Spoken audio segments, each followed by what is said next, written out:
जिंदगी में अगर कोई वस्तु छुपाई ना जाए, कोई बात छुपाई ना जाए और सत्य प्रमाणित कर कर बता दिया जाए, हाँ साहब ये सामान ऐसे लिया, हाँ साहब ये मकान ऐसे लिया, हाँ साहब ये प्लाट ऐसे लिया, हाँ साहब ये पुष्प ऐसे आया, हाँ साहब ये फल ऐसे आया, हाँ साहब ये स्नेह ऐसा है, हाँ साहब मेरे प्रेम ऐसा है, हाँ साहब ये क्रम ऐसा है। बताओ सत्य बताने में क्यों पीछे उठते हो? सत्य को छुपाना नहीं है, सत्य को दबाना नहीं है। सत्य जब छुपने के बाद सामने आता है तो व्यक्ति को नष्ट कर देता है, बर्बाद कर देता है। सत्य जब छुप कर सामने आएगा तो व्यक्ति को बर्बाद कर, इसलिए सामने प्रकट करते चलो साफ सत्य यह है, राम नाम सत्य है, सत्य की प्रमाणता ये सत्य प्रबल है।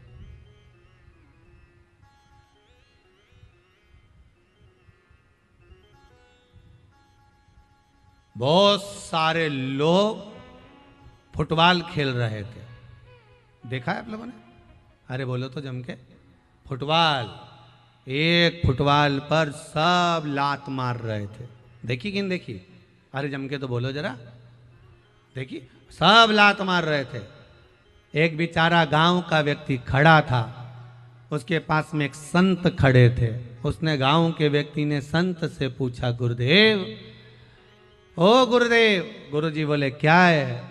मुझे एक बात समझ में नहीं आ रही, ये बेचारी गेंद ने क्या बिगाड़ा जो सब लात मार रहे?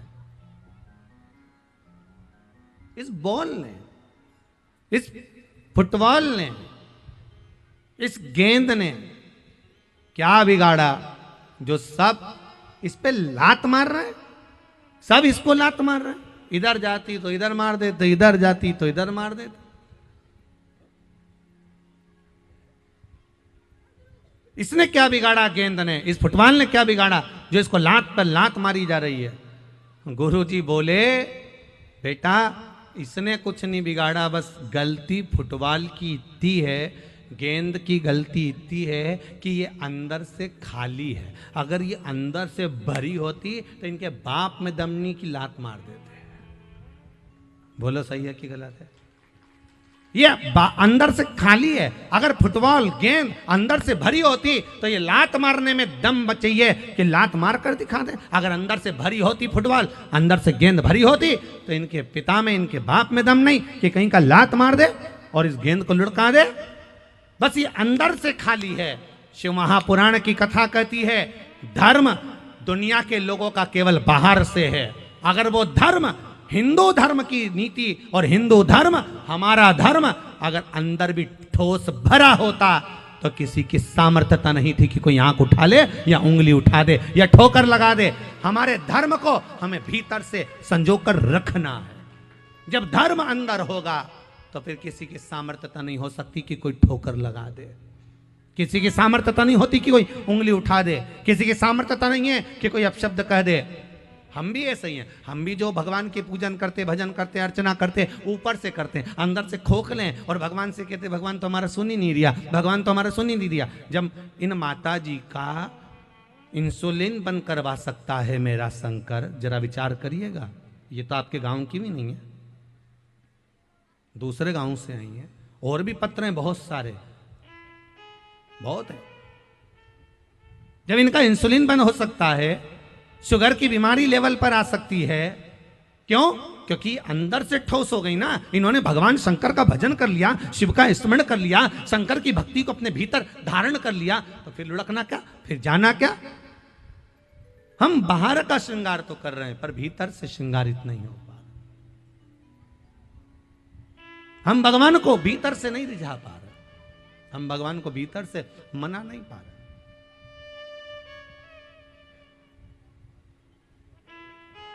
कुछ कहना चाहते हो?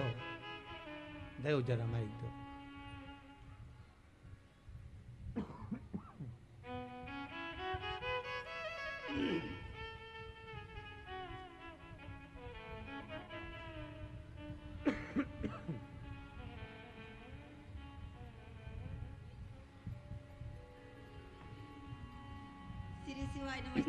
श्री शिवाय नमस्तुभ्यम। बहन कहाँ से आए हैं आप दीदी? गया से।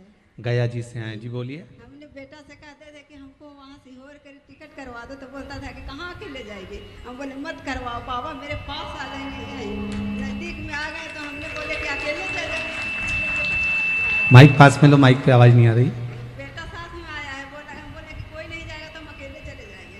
बाबा की कृपा। कहाँ है बेटे आपके? आए अब कुछ देने के लिए आपके लाए हैं, थोड़ा सा जाओ बेटा दे। बाद में दे देना, रखो उसको, बाद में बुला लेंगे।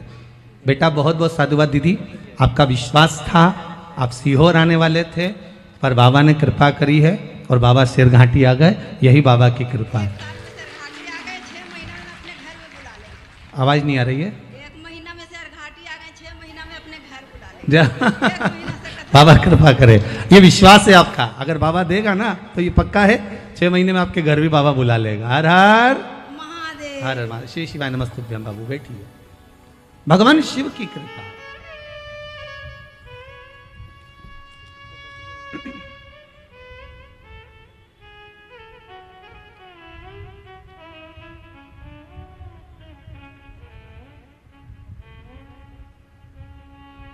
एक माँ ने ये प्रश्न भेजा हुआ है पत्र। श्री सुमन जी विश्वकर्मा है, काशी से आई है। कहाँ है बहन? सुमन जी विश्वकर्मा, माइक दीजिए जरा। Sí, hola. Sí.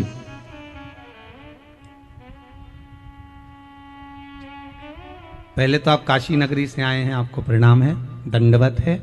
काशी के कंकर को, काशी के निवासियों को, पशु पक्षी तक को, जीवों को मेरी ओर से बहुत बहुत दंडवत, जिस भूमि पर मेरा बाबा विराजमान है। आपने लिखा है सुमन दीदी विश्वकर्मा, आप लिखे हैं गुरुजी मेरा हार्ट की बीमारी थी जो ठीक होना मुश्किल थी, पर बाबा देवादिदेव महादेव की कृपा ऐसी रही, आपने जो उपाय व्यासपीठ से बताया था वो किया, अब मैं बिल्कुल ठीक हूँ। आप कहाँ से आए दीदी? काशी से। श्री शिवाय नमस्तुभ्यम श्री गुरुजी। शिवाय नमस्तुभ्यम। काशी से आए हैं गुरुजी। अब ठीक हैं आप? बहुत सही गुरुजी। बाबा ने कृपा करी आपको? असीम कृपा किए, दया किए। हम वहाँ भी आने वाले थे कुबेश्वर धाम गुरुजी, जी। लेकिन बाबा से प्रार्थना अब कर रहे हैं कि हमारे काशी में आए। बाबा कृपा करे, आपको बहुत बहुत साधुवाद, बाबा की करुणा है। आप तो निवेदन करे हैं, कल शायद शाम को ही काशी विश्वनाथ की नगरी से ही फोन आया है कि काशी में बाबा कथा कराएं, प्रयास रहेगा। बहुत बहुत साधुवाद। आप निमंत्रण देने आए, बाबा आ जाएगा। हर हर महादेव। हर हर महादेव। बहुत बहुत साधुवाद। भगवान शिव की कृपा।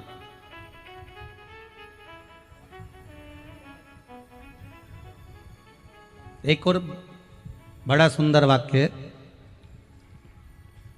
ममता जी साहू,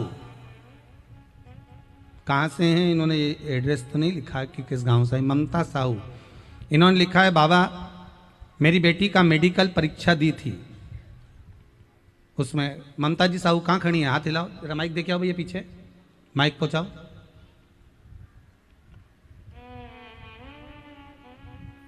जल्दी जल्दी पहुंचाइए, शीघ्र शीघ्र। हाँ पीछे ले जाइए।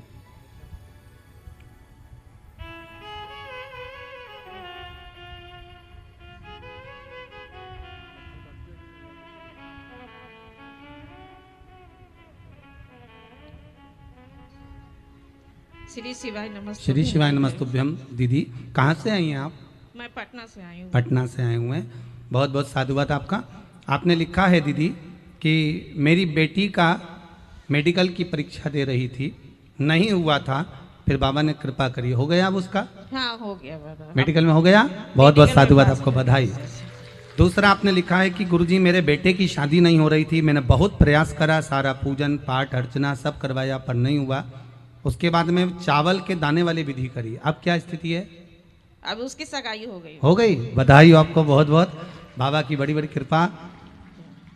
अब गुरुदेव से यही प्रार्थना है कि मेरी बिटिया को अच्छे से कॉलेज में एडमिशन हो जाए। बस बाबा से विनय करके जाओ। आप आए हो ना शिव महापुराण में, तो बाबा से निवेदन करके जाना। 3 घंटे की कथा में आप जब बैठो, प्रतिदिन 1 सेकंड निकाल कर उस कथा के बीच में बाबा से निवेदन नेत्र बंद करके बस कर जाना। मुझे विश्वास है 3 महीने में बाबा फिर कामना पूर्ण कर देगा। भरोसा है मुझे मेरे बाबा पर। हर हर महादेव। बैठिए। श्री शिवाय नमस्तु। नमस्तुभ्यं। भगवान शिव ओघड़ दानी, त्रिकालदर्शी शिव कैलाशी अविनाशी, उसकी करुणा बिना दुनिया में कुछ नहीं। फिर निवेदन करूंगा, ब्रह्मा ब्रह्म लोक में रहते हैं, मेरे विष्णु वैकुंठ में रहते हैं, पर मेरा देव अधिदेव महादेव मेरा शंकर कैलाश पर मृत्यु लोक में रहते हैं। और फिर कहूंगा, दूर वाले को आपको अगर दुख होगा, तकलीफ होगी तो दूर वाले तो बाद में आएंगे, पर पास में जो रह रहा होगा तुरंत दौड़कर आ जाएगा।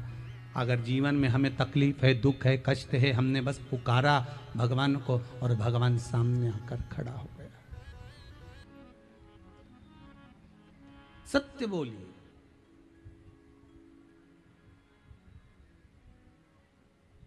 सारी दुनिया में झूठ बोलना चल जाएगा, पर शिव के सामने कभी झूठ मत बोलना। ब्रह्मा जी का सिर कट गया, ब्रह्मदेव का सिर कट गया। और ब्रह्मा जी का जब सिर कटा तब स्वयं भगवान विष्णु ने जाकर भगवान शिव से कहा कि ये कटे हुए सिर का कुछ करिए। तब भगवान शंकर ने वो कटे हुए सिर का बड़ का पेड़ बट वृक्ष बना दिया। क्या बनाया है? बट वृक्ष। पूरे गया क्षेत्र में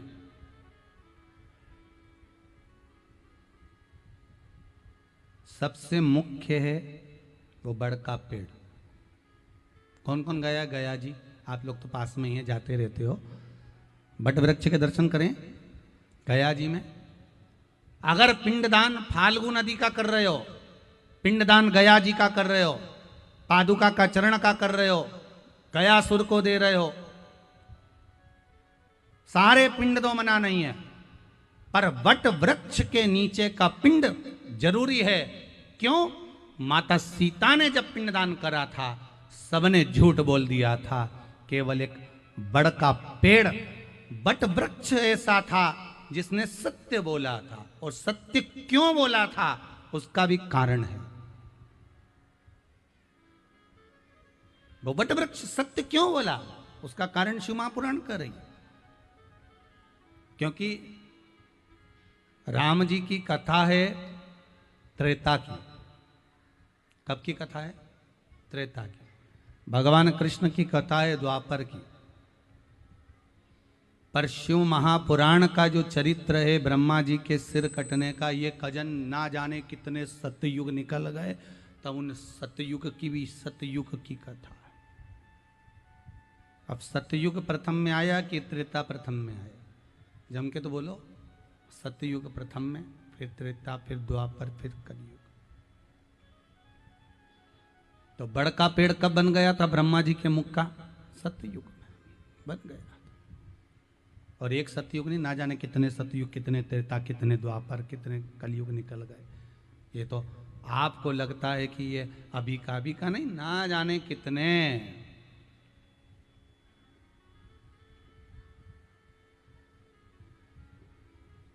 ना जाने कितने। क्यों सत्य बोला वो बड़ का पेड़? सिद्ध बट वृक्ष सत्य क्यों बोल रहा है?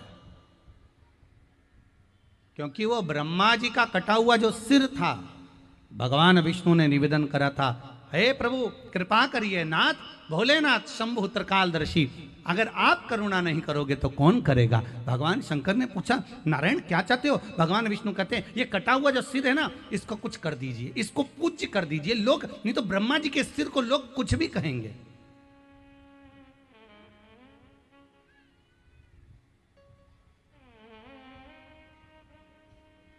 आप ब्रह्मा जी के सिर को कुछ बना दीजिए। शंकर भगवान ने हाथ में जल लिया, गंगा जी के जल का स्पर्श कर कर शिव जी ने जो फेंका, कटा हुआ ब्रह्मा का मुख बट वृक्ष बन गया, बड़ का पेड़ बन गया। इसलिए पिंडदान के समय पर ब्राह्मण झूठ बोल दिए, फाल्गु नदी झूठ बोल दी, गाय झूठ बोल दी, सब ने झूठ बोला, पर बट वृक्ष झूठ नहीं बोला। क्योंकि एक बार अगर सबक मिल गया, उसके बाद भी अगर झूठ बोलो तो फिर बात दूसरी।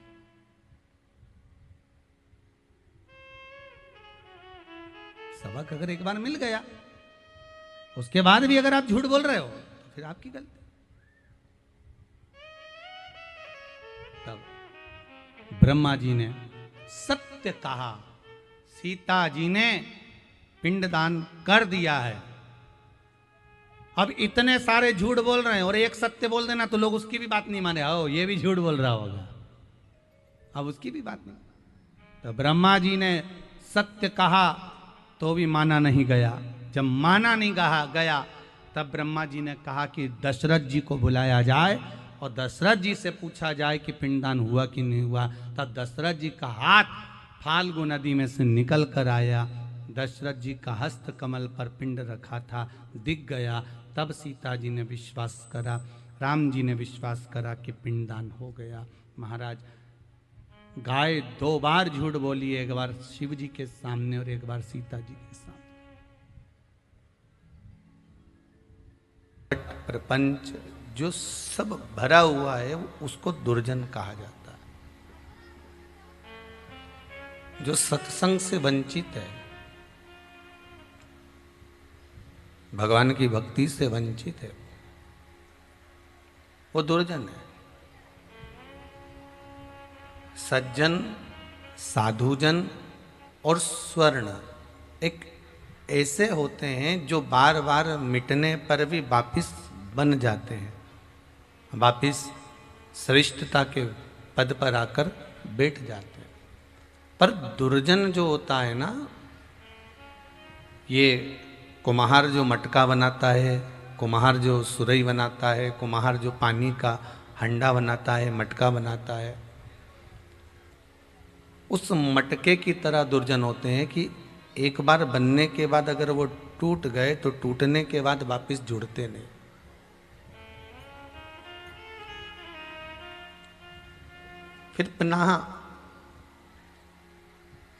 फिर आप पुनः उसको जोड़ना चाहोगे तो वो जुड़ेगा नहीं।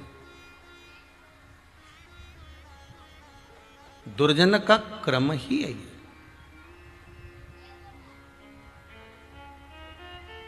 शिव कथा कहती है कि आप अगर मनुष्य का देह धारण कर कर आए हैं, सज्जन हैं, साधुजन हैं, स्वर्ण के समान हैं, तो दुनिया के लोग आप पर कितनी भी उंगलियां उठाएं, दुनिया के लोग आप पर कितना भी हस्तक्षेप कहें, कि दुनिया के लोग आप पर कितने भी शब्दों के बाण छोड़ें, दुनिया के लोग आपको कितना भी आड़ा टेढ़ा बोलें, पर ये पक्का है कि जो शंकर के भगत होते हैं ना, वो भगवान की भक्ति में अगर डूबे हुए हैं तो वो दुर्जन व्यक्ति कितना भी उपद्रव मचा ले, उस सज्जन पर कोई फर्क नहीं पड़ता।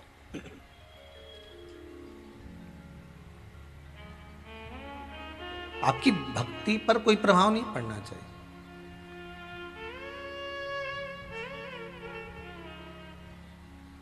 पहले एक बार कथा में कहा था, जितने हमारे जन्म मिलेंगे हर जन्म में पत्नी मिलेगी और हर जन्म में पत्नी को पति मिलेगा, हर जन्म में बच्चे भी होंगे, हर जन्म में भोजन भी मिलेगा, हर जन्म में रहने के लिए घर भी मिलेगा। 84 लाख योनियां काट कर आप आए होंगे या 84 लाख योनियों को आप दर्शन करेंगे, एक मेंढक को देखेंगे तो उसकी भी पत्नी होती है, एक गधे को देखेंगे तो उसकी भी पत्नी होती है, एक हाथी को देखेंगे तो उसकी भी पत्नी होती है, एक घोड़े को देखेंगे तो उसकी भी पत्नी होती है, एक बैल को देखेंगे तो उसकी भी पत्नी होती है, एक चूहे को देखेंगे तो उसकी भी पत्नी होती है। पति भी होगा, पत्नी भी होगी, बच्चे भी होंगे, रहने के लिए घर भी मिलेगा, परिवार भी मिलेगा, खाने को मिलेगा, पीने को पानी मिलेगा। प्रत्येक जन्म में सब कुछ मिलेगा, पर प्रत्येक जन्म में शिव महापुराण की कथा नहीं मिलेगी, शंकर का कथा नहीं मिल पाएगी, शंकर का अनुमोदन नहीं मिलेगा। प्रत्येक जन्म में शिव जी की कथा मिलना बहुत कठिन है। प्रत्येक जन्म में सब कुछ मिल सकता है पर शिव की कथा नहीं मिलेगी, शंकर की कथा नहीं मिल सकती। आप अपना कितना भी प्रयास करोगे कि भाई अब मैं घोड़े का जन्म मिल गया, मान लो मेंढक का जन्म मिल गया, मान लो बैल का जन्म मिल गया, मान लो कोई भी जन्म हमको मिल गया, और फिर आप विचार करेंगे कि कथा मिल जाए श्रवण करने को, तो वो कठिन।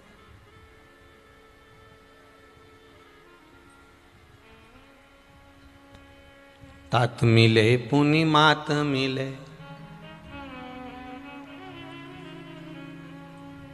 युवती मिले सुखदाई। पर इस संसार सागर में सबसे कठिन है सत्संग, हरि कथा, भगवान का भजन, स्मरण, शिव भक्ति को धारण करना। ये कठिन प्रसंग। हम तो कई बार कहेंगे श्री दिलीप जी अग्रवाल जी को और उनके परिवार को कि आपके परिवार का, पूर्वजों का कोई आशीर्वाद है, आपके दादा परदादा, पिताजी, माताजी और आपके पुराने जो जीव हैं उनका आशीर्वाद है, इसलिए आपके कुल में शिव महापुराण की कथा हो रही है। ये बाबा की कृपा समझिए, ये बाबा की करुणा समझिए।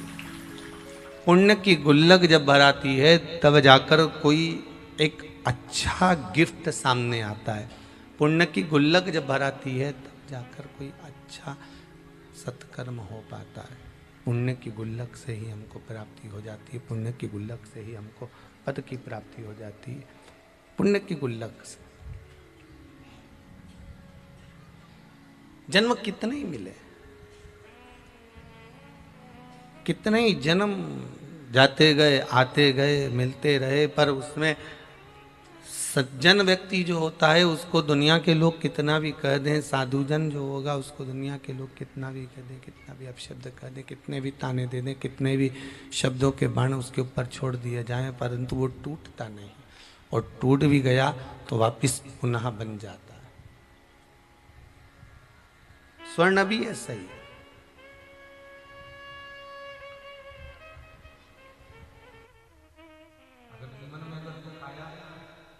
तकलीफ आई है, कष्ट आया है, रोग आया है, बीमारी आई है, सुख के अगर 50 दिन होते हैं ना तो व्यक्ति को मालूम नहीं पड़ते, तुरंत निकल जाते हैं। और अगर दुख के 8 दिन भी मिलते हैं ना तो व्यक्ति रो रो के जिंदगी निकाल देता है। केवल 8 दिन दुख के दिए भगवान ने, चेक करने के लिए दिए कि सहन कर सकता है कि नहीं कर सकता।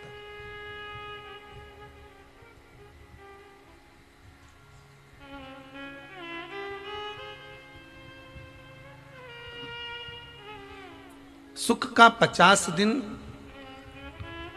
जो मिला है वो तुरंत निकल गया, भान नहीं हो पाया।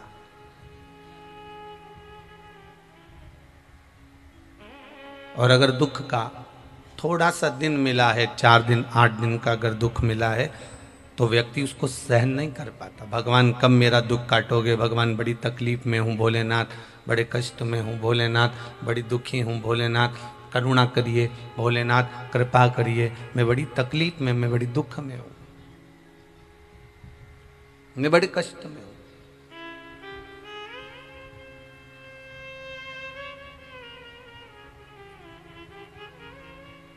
दुख का थोड़ा सा समय व्यक्ति को हिला देता है।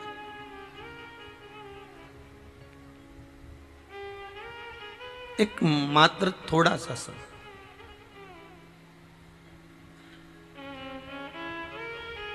शिव महापुराण की कथा कहती है ऐसा संसार में कोई व्यक्ति नहीं जन्मा जिसको दुख नहीं मिलेगा। मानव का शरीर मिला है तो दुख भी मिलेगा, ये पक्का है। तैयारी कर कर रख लो थोड़ी थोड़ी सी कि दुख आएगा तो उसका स्वागत करना है। ऐसा कोई संत, साधु, सन्यासी, तपस्वी, साधक, उपासक, भक्त, इन सबको उठाकर देख लो, क्या इनको दुख नहीं आया?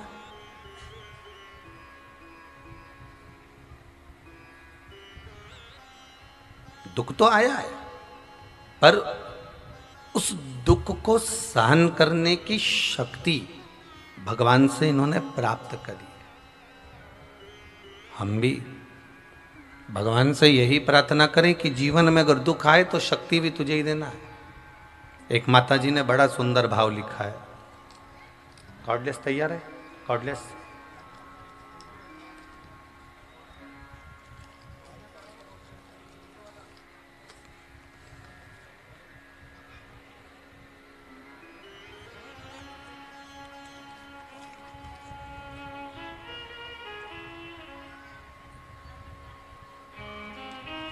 सी बोलो। एक माता जी ने बड़ा सुंदर भाव प्रकट किया कि आशा लता ओझा चांस बोकारो झारखंड से आई है। कहाँ बैठी हैं, जरा खड़ी हो। हाँ जी, माइक पहुंचाओ जरा उधर।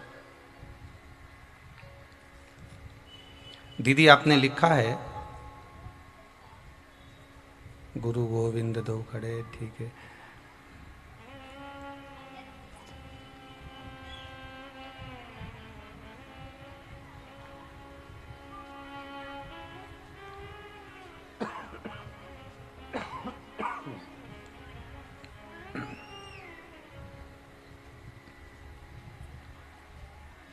शीघ्र शीघ्र भेजिए, एक दूसरे को देती जाओ, वहां तक पहुंच जाएगा माइक। एक दूसरे को देती जाओ।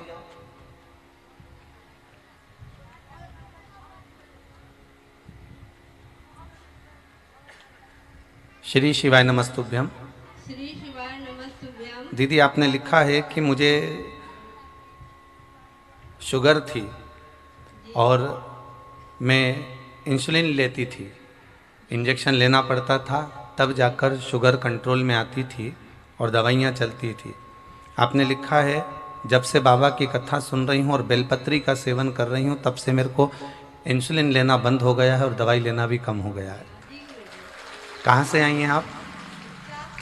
माइक पास में लीजिए जी। क्या शुभ नाम है आपका? आशा लता ओझा जी। अब पहले से आराम है आपको शुगर में? जी काफी। इंसुलिन लेना बंद कर दिया है? जी हाँ। जी। दूसरा आपने लिखा है, क्या लिखा है? आप अपने मुख से बताइए क्या लिखा है। मकान का? मकान मेरा बिकने पर हो रहा था सर, जी। लेकिन वो नौबत फिर नहीं आई। अब नहीं आई ना? बाबा ने हाथ पकड़ लिया जी। बस, तो फिर बाबा की कृपा हो गई। अब आप चिंता मत करो, बाबा ऐसी करुणा करता है। बैठिए, विराजिए। श्री शिवाय श्री शिवाय नमस्तुभ्यम। कॉर्डलेस बंद करें, माइक बुलवा। अगर एक बार मेरा शंभू, मेरा शंकर कृपा करता है, चाहे दुनिया का कितना बड़ा दुख हो, जैसे अभी दीदी बोल रहे थे कि मकान बेचने की भी नौबत आ गई थी,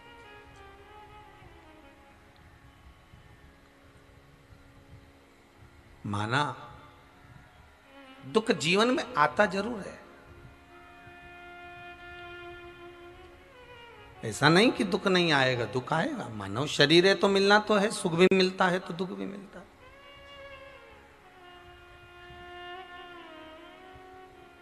पर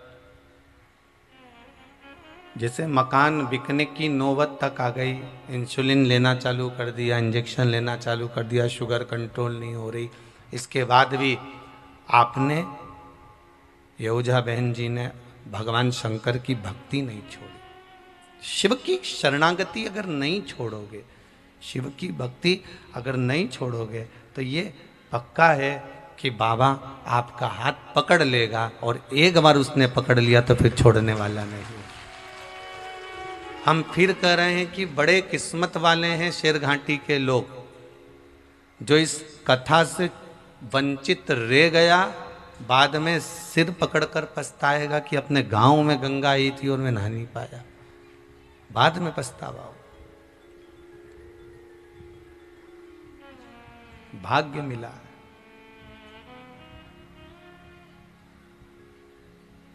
शिव महापुराण में तो यहां तक लिखा है कि आप कोई उपाय करें ना करें, केवल शंकर की कथा में श्रवण करने के लिए बैठ जाएं, और कथा सुनते सुनते आपके मन में जो कामना आती है, बाबा 3 महीने में पूरी कर देता। कथा श्रवण करते करते जो मन में कामना आती है, बाबा 3 महीने में पूरी कर देता। पहले भी कथा में कहा, कुंभज ऋषि के आश्रम में बाबा भोलेनाथ माता सती को कथा श्रवण कराने ले गए थे।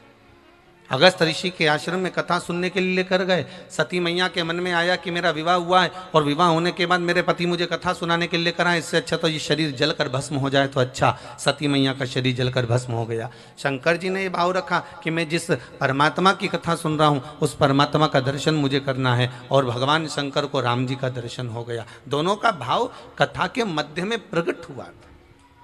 आपके मन में जो आ रहा है, आपके मन में जो भाव प्रकट हो रहा है, आपके मन में जो चल रहा है, कथा को श्रवण करते करते आपकी चित्त वृत्ति में जो भाव प्रकट होता है भगवान उसको पूर्ण कर देता। आप अच्छा सोचिए,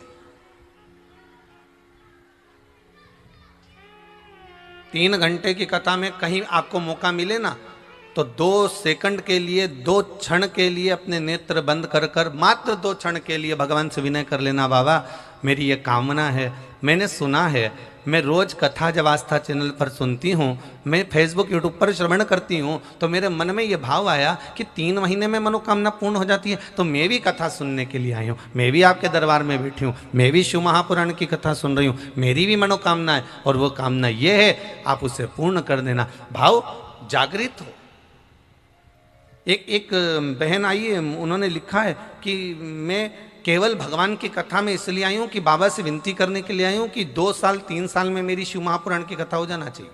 मतलब विश्वास लेकर है। और शिव महापुराण की कथा कोई ऐसे हो, पहले बाबा उसका भंडार भरेगा, उसकी बुद्धि सुधारेगा, फिर उसकी वृत्ति सुधारेगा, फिर उसके घर के लोगों का विवेक सुधारेगा, तब जाकर तो शिव महापुराण की कथा हो पाए। कोई कथा ऐसी हो जाती है।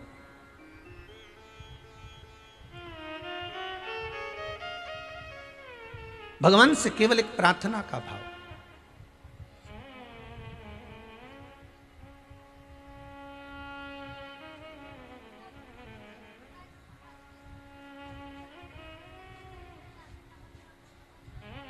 महाराज, सज्जन, साधुजन और स्वर्ण ये पुनः टूटने के बाद वापस बन जाते हैं, वापस सृष्ट हो जाते हैं। पर दुर्जन व्यक्ति,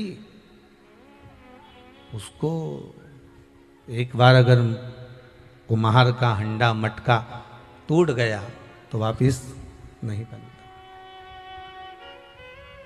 दुर्जन टूटने के बाद बन जाए, ये बड़ी बड़ी विचित्र बात है।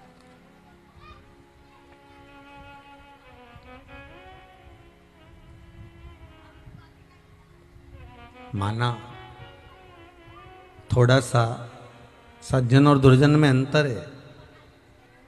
सज्जन व्यक्ति दूसरे को दुखी देखकर दुखी हो जाता है, दुर्जन व्यक्ति दूसरे को दुखी देखकर सुखी हो जाता है। मोहल्ले में, पड़ोस में, कुटुंब में, कबीले में, आपके क्षेत्र में अगर कोई बीमार पड़ा है, पहले वो व्यक्ति बहुत घूमता था, बहुत जाता आता था, घूमता था और चारों तरफ भ्रमण भी करता था, और मालूम पड़े अब वो बीमार पड़ गया, अब मालूम पड़े उसको कोई रोग हो गया, वो बीमार पड़ा हुआ है, उसको रोग हो गया, कोई रोग सता जाता है, हो जाता है।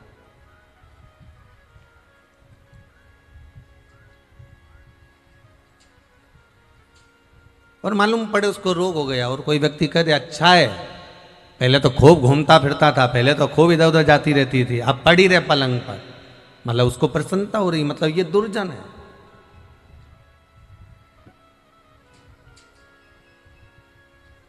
एक एकादशी का महत्तम कथा आपको पहले श्रवण कराई थी, आपको ध्यान में होगा।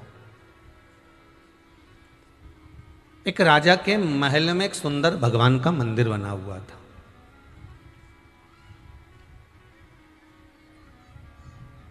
वहां पर एक पंडित जी, एक ब्राह्मण भगवान की पूजन करने जाते थे।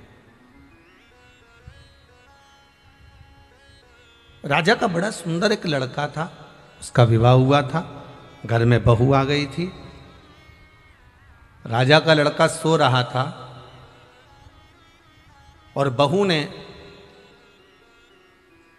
उस राजा के बेटे की पत्नी ने अपने पति की तलवार को उठाकर देखा कि म्यान कितनी सुंदर है, जिसमें तलवार रखी है वो म्यान कितनी सुंदर है, कितनी सुंदर है।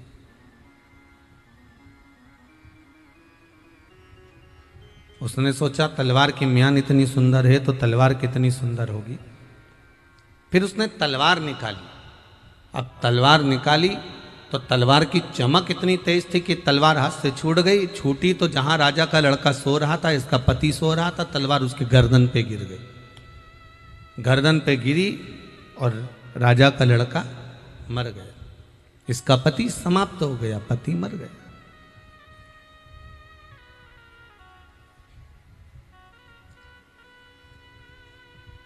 पत्नी ने सोचा कि राजा का इकलौता लड़का मेरे हाथ से मर गया, मेरा पति। मान लो अगर राजा को खबर मिलेगी और मैं पकड़ा गई तो मुझे फांसी की सजा मिलेगी। एक काम करती हूं, ये इल्जाम मैं किसी और पर लगवा देती हूं। किस पे लगाऊंगी? अब सुबह सुबह का टाइम है, करूं क्या? पंडित जी पूजन करने आते हैं, ब्राह्मण देवता मंदिर में पूजन करने आते हैं। जब वो बगीचे में तुलसी लेने आएंगे, बगीचे में फूल लेने आएंगे, तो मैं ये इल्जाम उन पर लगा दूं। ये राजा के बेटे के शव को, अपने पति के बॉडी को, शव को खींच कर ले गई और तुलसी के क्यारे के साइड में उसको पटक दिया। तुलसी के क्यारे की साइड में उसको उसको रख दिया। थोड़ी देर बाद पंडित जी आए, तुलसी उतारने लगे। ये बहू चिल्ला कर दौड़ी, अरे मेरे पति को मार दिया, अरे मेरे पति को मार दिया, अरे मेरे पति को मार दिया। सारा नगर इकट्ठा हो गया, सारे द्वारपाल इकट्ठे हो गए। किसने मारा? ये पंडित जी ने मारा, ये ब्राह्मण देवता ने मारा। पंडित जी को पकड़ लिया। राजा को सूचना गई कि राजा का लड़का मर गया है और उसकी बॉडी पड़ी हुई है। राजा के लड़के की बॉडी पड़ी है? हाँ, राजा का लड़का मर चुका है, मर गया। अच्छा, हाँ। बड़ा दुखी राजा। राजा ने कहा पकड़ लो पंडित जी को, कारागार में डाल दो। पंडित जी को ले जाकर कारागार में डाल दिया और पंडित जी को ले जाकर कारागार में डाला। राजा ने अपने लड़के का अंतिम संस्कार करवाया। अंतिम संस्कार हुआ। पंडित जी को कारागार से बुलाकर सभा में सामने बुलाया। पंडित जी, आपने मेरे बेटे को मार दिया? पंडित जी बोलते हैं, मैं सौगंध खाकर कहता हूं भगवान की कि मैंने नहीं मारा। मैं अपने पुत्र की सौगंध खा सकता हूं कि मैंने आपके पुत्र को नहीं मारा, मैं नहीं मारा। मैं अपनी धर्म पत्नी की सौगंध खा सकता हूं, मैं स्वयं की सौगंध खा सकता हूं कि मैंने आपके पुत्र को नहीं मारा। मैं क्यों मारूंगा? इससे मेरा लेन देन क्या है? इससे मेरा विवाद क्या है? अगर कोई विवाद होए तो मारा जाए, पर इससे तो मेरा कोई विवाद है ही नहीं, तो फिर मैं क्यों मारूं इसको? परंतु मेरी बहू ने तो आप पर इल्जाम लगाया, मैं सुनूंगा नहीं। आप ही ने मेरे पुत्र को मारा है, ब्राह्मण हो आप, इसलिए आपको फांसी की सजा नहीं दे सकता। द्वारपालों, इसने अपने हाथ से मेरे बेटे को मारा है, इसका एक हाथ काट दिया जाए। ब्राह्मण का एक हाथ कट गया। कटा हुआ हाथ लेकर वो घर नहीं गया, सबसे पहले अपने गुरुदेव के पास गया। गुरुदेव, मैंने नियम लिया था कि सत्य बोलूंगा, मैंने सत्य बोला। मैंने नियम लिया था कि मैं गलत नहीं बोलूंगा, सत्य ही बोलूंगा, और सत्य बोला मैंने। फिर मेरा ये हाथ क्यों कटा? गुरुजी बोले, मैं तो नहीं जानता, क्योंकि मैं पूर्व में व्यक्ति के पुराना जन्म क्या था, कैसा था, किसको मालूम है भाई?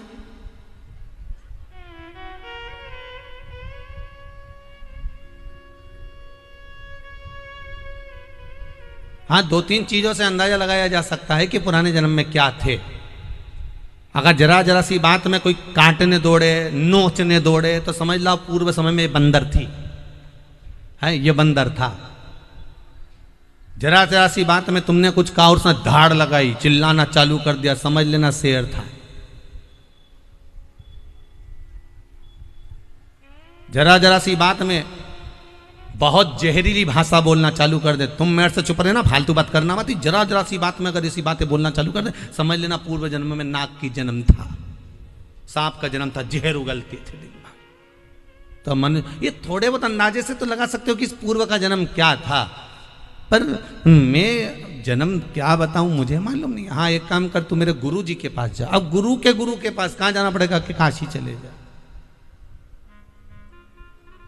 काशी जाओ।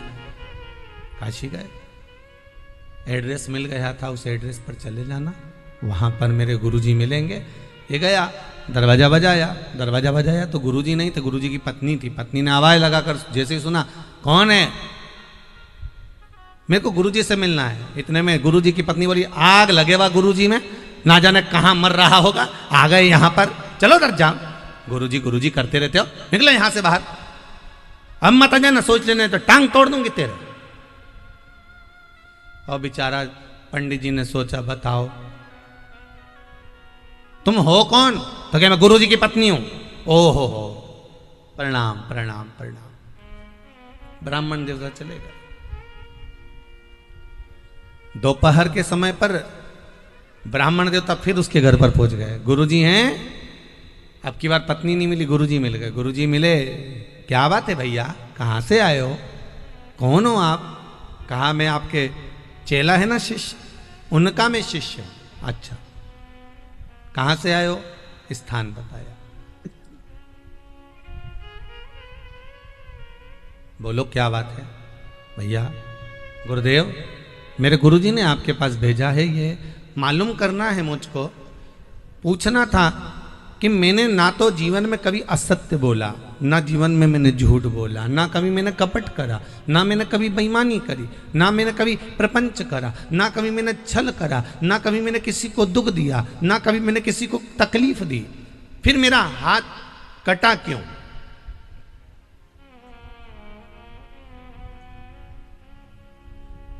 ब्राह्मण देवता बोले, पर गुरुजी ये सब मैं बाद में पूछूंगा कि मेरा हाथ कटा क्यों, पहले तो मुझे एक बात पूछना है।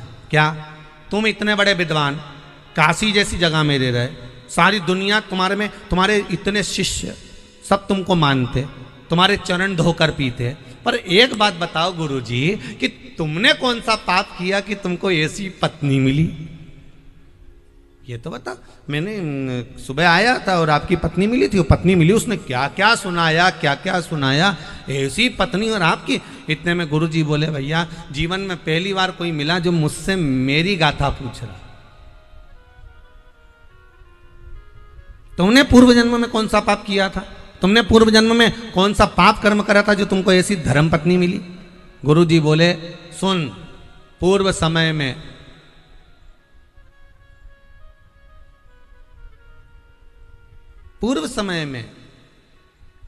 मेरी पत्नी जो थी वो गधी थी। अच्छा, और मैं कौवा था। अच्छा, मेरी पत्नी के पीठ पर एक घाव हो गया था। मैं कौवा उड़कर जाता, उस पत्नी की पीठ पर बैठकर उसके घाव को नोचा करता। वो गधी उचक उचक कर दौड़ती भागती करती। महाराज, मुझे बड़ा अच्छा लगता। मैं रोज उसकी पीठ पर बैठता, रोज उसके घाव को नोचता, उसके घाव को अपनी चोंच से खरोदता।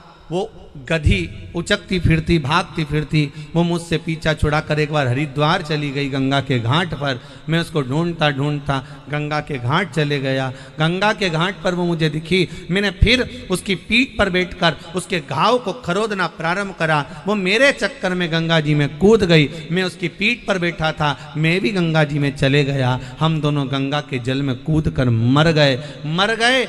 ये मेरी पत्नी बन गई, मैं इसका पति बन गया। बस अंतर इतना है कि पहले पूर्व समय में मैंने कौवे बनकर इसके घाव को बार बार चोंच से खरोदा था। अब ये मेरी धर्म पत्नी बनकर मुझे खरोद रही है। मेरी धर्म पत्नी बनकर ये मुझे खरोद रही है।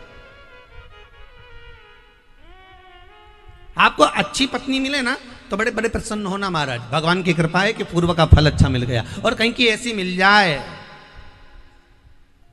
कोई ऐसी मिल जाए तो उसमें भी दुख मत मनाना। हो सकता है कि पूर्व के कर्म का भोग होगा, हो सकता है।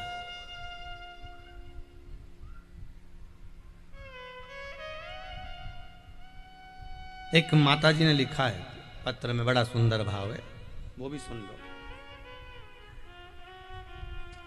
उन्होंने नाम तो नहीं लिखा पर लिखा अच्छा है।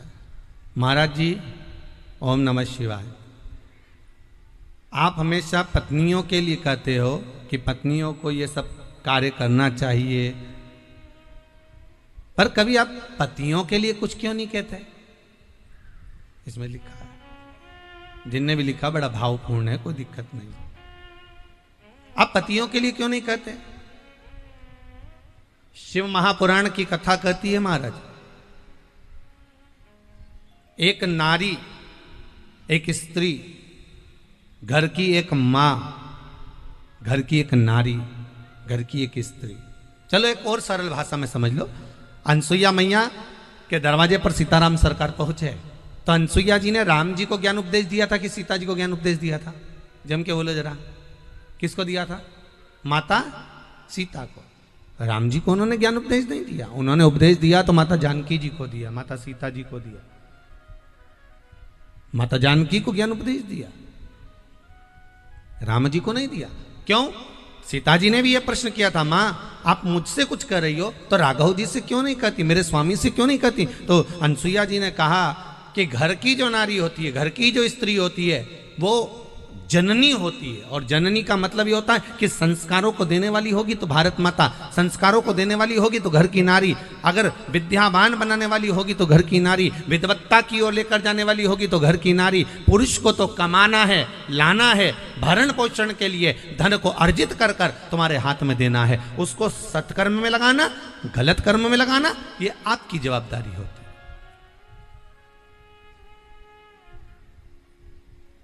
इसको सही जगह पर लगा रहे हो कि गलत जगह पर लगा रहे हो, ये आपकी जवाबदारी है। उसने तो लाया और आपको दिया, उसने तो लाकर आपको दे दिया, पर उसको सही जगह पर, मार्ग में, सत्कर्म की ओर, अग्रणता की ओर आप लेकर जा रहे हो ना जा रहे हो, ये आपके ऊपर है।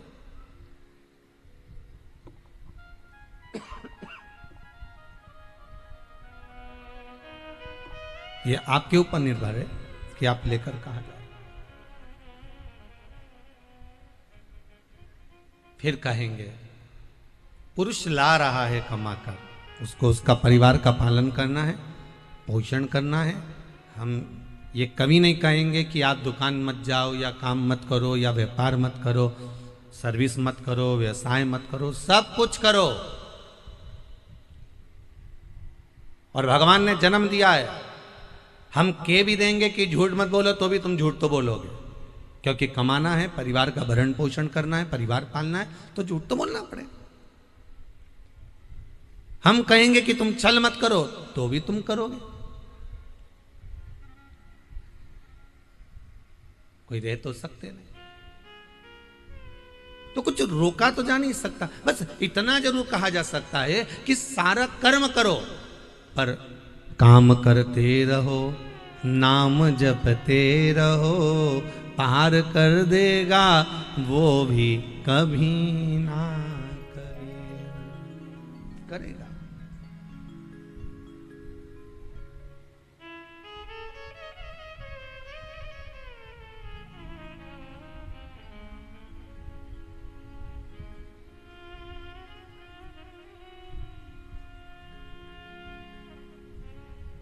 एक हमारे भाव बड़ा सुंदर भाव से व्यक्त करते कि महाराज मेरे सिर पे भोलेनाथ फिकर फिर किस सवाल। गुरु जी मुझे पूछना ही इतना है, गुरुदेव ये जो आपकी जो पत्नी मिली है, ये पूर्व के कर्म के भाग से प्राप्त हुई, ठीक है। अब गुरुजी मेरा बता दो कि मैंने जिंदगी में कभी झूठ नहीं बोला, कपट नहीं करा, बेईमानी नहीं करी, प्रपंच नहीं करा, छल नहीं करा, किसी को कुछ बोला नहीं, चाला नहीं, फिर आखिर ऐसा क्या हुआ कि मेरा एक हाथ कट गया? गुरुजी बोले सुन भाई, पूर्व समय में तू एक संत था, तूने संकल्प लिया था कि कभी झूठ नहीं बोलेगा। तूने संकल्प लिया था कि झूठ नहीं बोलेगा, सत्य बोलेगा, सत्य के सिवाय कुछ नहीं बोलेगा। फिर तू एक वन में बैठकर तप कर रहा था, एक कसाई गाय को पकड़कर काटने लेकर जा रहा था। गाय उसके हाथ से छूट गई, भाग गई। गाय भागी तो उसको ढूंढते ढूंढते कसाई तेरे पास में पहुंचा। तूने संकल्प लिया था कि झूठ नहीं बोलेगा। कसाई ने आकर पूछा, तुमने गाय देखी है? तूने संकल्प लिया था सत्य बोलने का, तो तूने कह दिया हाँ देखी है। कहाँ गई? सत्य बोलने का संकल्प लिया था तो तूने कह दिया इधर गई। कसाई गया, गाय को पकड़ा, गाय काट दी। बस वो जन्म तेरा निकल गया। अब तेरा आज का जन्म देख ले। ना तो तूने झूठ बोला, ना तूने वध करा, ना तूने हत्या करी। जिस कसाई ने गाय को काटा था वो कसाई राजा का बेटा बना। जिस गाय को काटा था वो गाय बहू बनी। उस बहू ने अर्थात उस गाय ने उस कसाई को, राजा के बेटे को मार दिया। उस जन्म में तूने बताया था, इसलिए जेल में भी तू गया और हाथ उठाकर बताया था कि इधर गई है, तो हाथ भी तेरा कटा। ये कर्म का भोग है, मनुष्य को भोगना पड़ता है। दूसरा नहीं भोगेगा, भोगना मनुष्य को ही पड़ेगा।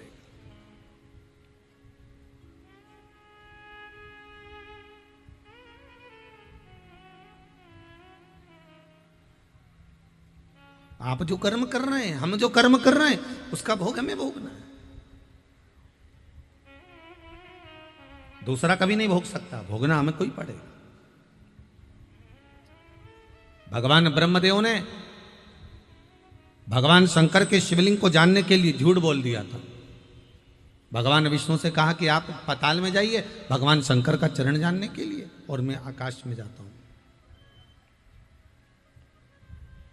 एक ऊपर की ओर बढ़ते गए, एक नीचे की ओर बढ़ते गए।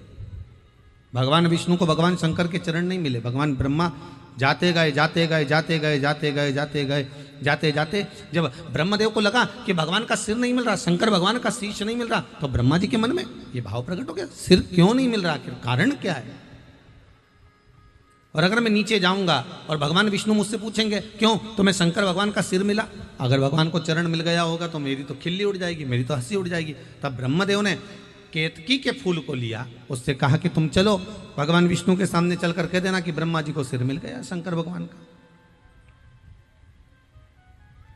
केतकी का फूल बोला, मैं झूठ क्यों बोलूं, मेरा झूठ बोलने का फल क्या मिलेगा? तो कहा अगर तुम झूठ बोलोगे तो देवताओं पे तुम्हें चढ़ाया जाएगा, तुम्हें सुगंधित बनाया जाएगा। ठीक है। सामने से गौ माता निकल कर जा रही थी, गाय को रोक लिया, ए गौ माता रुको, रुको जरा। ब्रह्मा जी ने गाय को रोका। क्या बात है? गौ माता कहने लगी, बोलिए क्या बात है ब्रह्मदेव? ब्रह्मा जी कहते हैं तुम हमारे संग नीचे चलो और मृत्यु लोक में चलकर भगवान विष्णु के सामने कह देना कि ब्रह्मा जी को भगवान शंकर का सिर मिल गया, सिर मिल गया।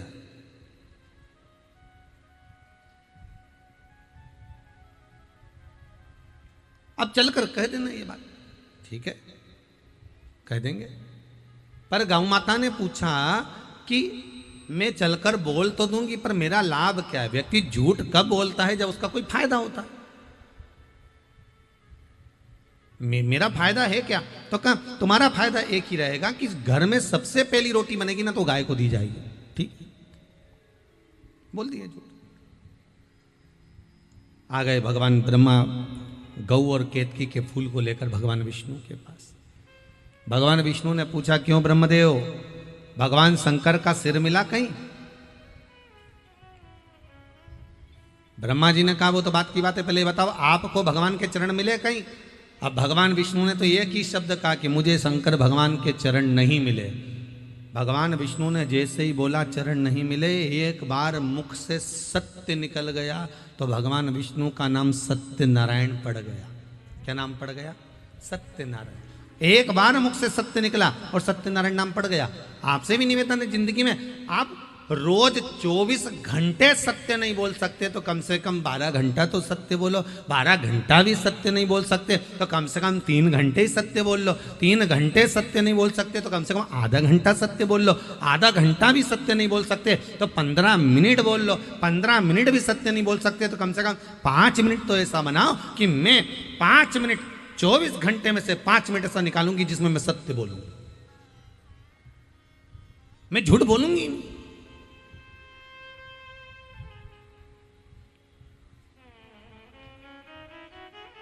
पर वो सत्य निकले तब तो।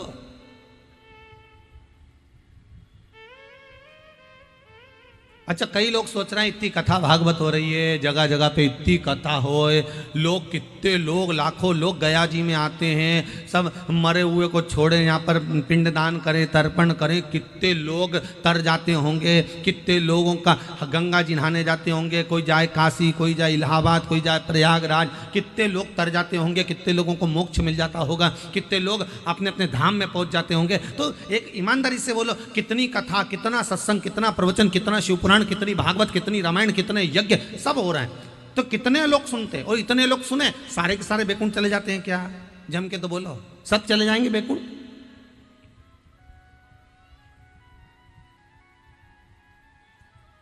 जब ज्यादा कथाएं होने लगी, खूब प्रवचन होने लगे, खूब यज्ञ होने लगे, दान पुण्य होने लगे, तो देवताओं में भी हलखलबली मच गई। देवताओं में मैंने विचार करा क्या हो रहा है कि बहुत कथा भागवत सत्संग चल रही, क्या होगा?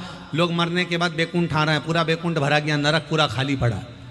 तब भगवान ने कुछ ऐसी कृपा करी, यमराज से विनती करी और यमराज से कहा कोई ऐसा यंत्र का निर्माण करो जिस पे व्यक्ति दिन भर में कम से कम 50 बार तो झूठ बोल दे, ऐसे यंत्र का निर्माण करो। तब यमराज ने कहा चिंता मत करो, मैंने एक व्यक्ति की बुद्धि बिगाड़ दी है, उसने मोबाइल का निर्माण कर दिया है, जिसकी जेब में मोबाइल रहेगा वो दिन भर में 50 बार तो झूठ बोलता रहेगा।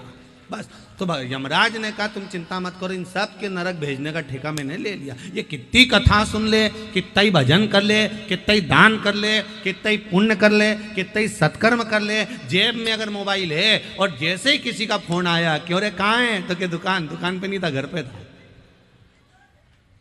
घर पे क्यों तो दुकान पे क्यों तो क्या कथा में क्यों तो क्या बाजार में क्यों तो क्या वहाँ, दिन भर झूठ बोले। भगवान भी किया अब काम ठीक है, अब मरने वाले नरक ज्यादा जा रहा है, अब स्वर्ग खाली हो गया, नहीं तो हमको टेंशन हो गया था, सारा स्वर्ग भरा गया था, करें क्या? तो मोबाइल का नाम मोबाइल नहीं है, इसका नाम है यम यंत्र। क्या नाम है इसका? यम यंत्र। ये जितना करीब में रहता है इसका वाइब्रेशन जैसा जैसा बनता है वैसी वैसी धड़कन चलती है, कम निपट जाओगे और यमराज की कैद पड़ जाओगे। झूठ बोलता बोलता चले गए।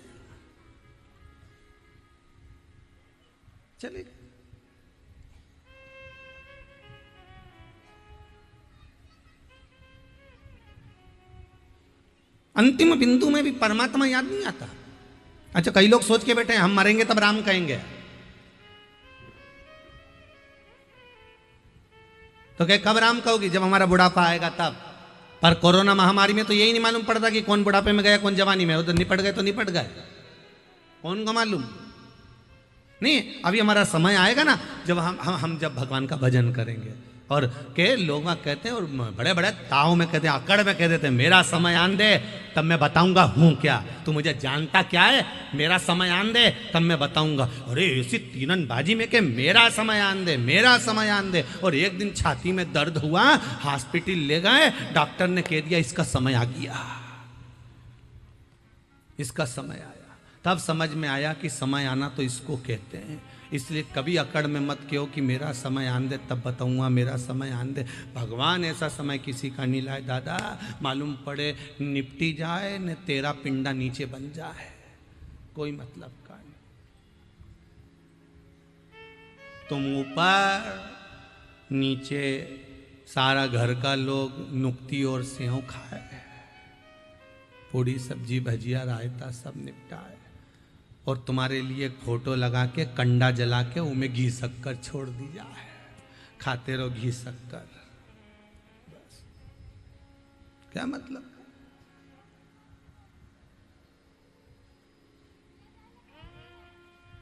भजन चित्त स्मरण हृदय चित्त से हो। ब्रह्मदेव कह रहे हैं, ब्रह्मा जी के मन में होता है, किसी किसी के मन में भाव जागृत हो जावे, तो ब्रह्मा जी ने तुरंत कहा कि हुआ क्या? होता है कभी कभी मन में। एक माता जी के दरवाजे पर एक भिक्षुक रोज भिक्षा मांगने जाते हैं। माता भिक्षाम देई, माता जी रोज चिल्ला के दरवाजे पर कहते, चल जवान की जवान पड़ा निठल्ला, काम काज कुछ करता नहीं, मांगने आ जाता है, भाग यहाँ से। अम्मा जी उसको भगा, फिर वो आ जाए सुबह से 9 बजे, अम्मा जी भिक्षा दे दो, रोटी दे दो, अम्मा फिर भगा दे, अम्मा इसको कुछ दे, फिर मांगने आ जाए, अम्मा कुछ दे दे, माई कुछ दे दे भिक्षाम दे, अम्मा फिर भगा दे। एक दिन अम्मा जी कहीं चली गई, और अम्मा जी कहीं गई, माता जी कहीं गई, और ये भिक्षा मांगने पहुंच गया। अब पहुंच गया तो घर पे थी बहू, इसने आवाज लगाई, माता भिक्षाम देही। घर में से बहू निकल कर आई, बाबा चलो बाहर जाओ, हमारे यहाँ कुछ नहीं है, निकलो यहाँ से। अम्मा था ना, पहले समझा दे रही हूँ। बहू ने भी इसको भगा दिया। अब बहू ने भगाया, महाराज जी जा रहे थे, भिक्षा मांगने वाला भिक्षुक, वहीं से सामने से अम्मा जी आ रही थी, माता जी। माता जी ने पूछ लिया महाराज जी को देख के, क्यों रे, कहाँ से आ रहा है? वो बोला, माता जी आपके घर से ही आ रहा हूं। अच्छा, फिर क्या हुआ? तुम्हारी बहू मिली थी, उसने कुछ दिया है क्या? नहीं, भगा दिया। इतने में तो माता को गुस्सा या चोटी बांध के बोली, वो भगाने वाली कौन होती है? भिक्षुक को लगा इन दोनों की लड़ाई में आज तो कुछ मिल ही जाएगा, पक्का हो गया। इन दोनों की लड़ाई में आज तो मुझे कुछ मिलेगा, यह पक्का है। वो बहू कौन होती है भगाने वाली? तुमको, तुम चलो मेरे साथ, अब भी चलो, अब भी चलो। अब तो भिक्षुक कितना खुश, 2 महीने से मांगने जा रही है तो कुछ नहीं मिला, आज जरूर इन दोनों की लड़ाई होगी तो मिल जाएगा। और माता जी बोली, वो भगाने वाली होती कौन है? तुम चलो मेरे साथ, चलो मेरे साथ। और ले गई भिक्षा मांगने वाले उस भिक्षुक को, खड़ा कर दिया भिक्षुक को, अंदर गई। बहू, ओ बहू। बहू आई, क्या मम्मी, तूने इसको भगाया? हाँ। तू कौन होती है भगाने वाली? घर किसका है? मेरा। तो तूने क्यों भगाया? तेरी इतनी हिम्मत कैसे आ गई? तो बहू बोली, तुम भी तो रोज भगाती हो, तो तू मेरी होड़ करेगी? जैसा मैं करूंगी वैसा करेगी? तेरी इतनी हिम्मत? भगाऊंगी तो मैं भगाऊंगी, तेरी इतनी हिम्मत नहीं होना चाहिए कि तू भगा दे। तो भिखारी से कहा, अब तुम जाओ, भग। भिखारी माथा पकड़ा, गजब, इतनी दूर से पकड़ के लेके आई। मैंने सोचा कि दोनों की लड़ाई में कुछ मिल जाएगा, और वो लड़ी भी इस बात के लिए कि भगाऊंगी तो मैं भगाऊंगी। हे भगवान, भिक्षा।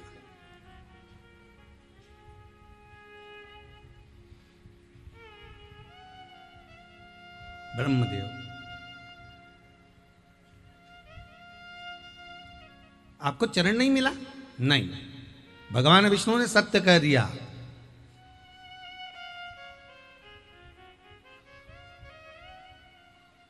इसलिए कहते हैं स्कूलों में अगर बच्चों को गीता पढ़ाई जाए तो यह पक्का है, बच्चे बड़े होकर अदालत में गीता पर हाथ नहीं रखेंगे। गीता पर हाथ वो ही रखता है जिसने बचपन में गीता नहीं पढ़ी होती है। अदालत में खड़े होकर गीता पर हाथ रखने से पहले बच्चों को गीता पढ़ा दो कि अदालत में हाथ रखवाएंगे, कहवाएंगे कि तू सत्य बोल, उससे अच्छा है जिंदगी सत्य में निकालो। सत्यम शिवम सुंदरम, जीवन में सत्य होगा, शिव मिलेगा, शिव मिलेगा तो जीवन सुंदर होगा। पर आज के जमाने में लोग ना तो सत्य से मतलब रखते हैं, ना शिव से मतलब रखते हैं। उन्हें तो अपनी सुंदरता से मतलब होता है कि मैं सुंदर दिखूं।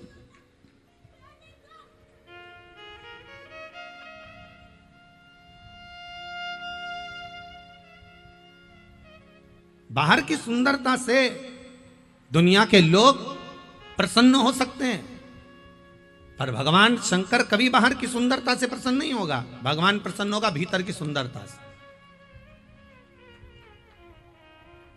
भगवान को बाहर की सुंदरता नहीं चाहिए।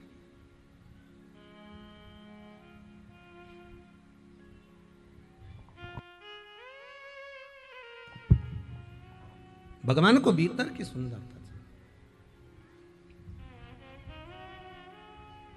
अब मालूम पड़े मन तो सुंदर नहीं,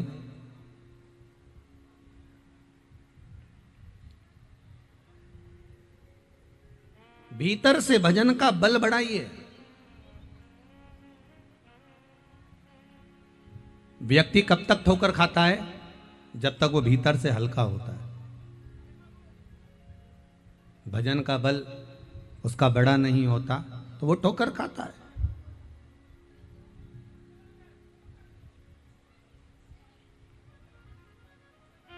भीतर से भजन का बल बड़ा हुआ होना चाहिए।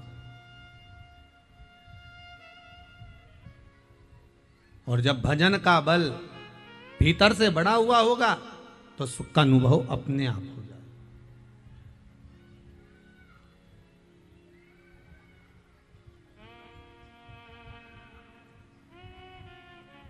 आपकी भक्ति का बल बड़ा हुआ होना चाहिए।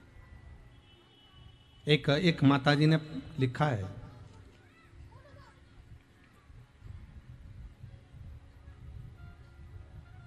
गायत्री कुमारी जी हैं कोई, उन्होंने लिखा है, गुरुदेव पशुपति व्रत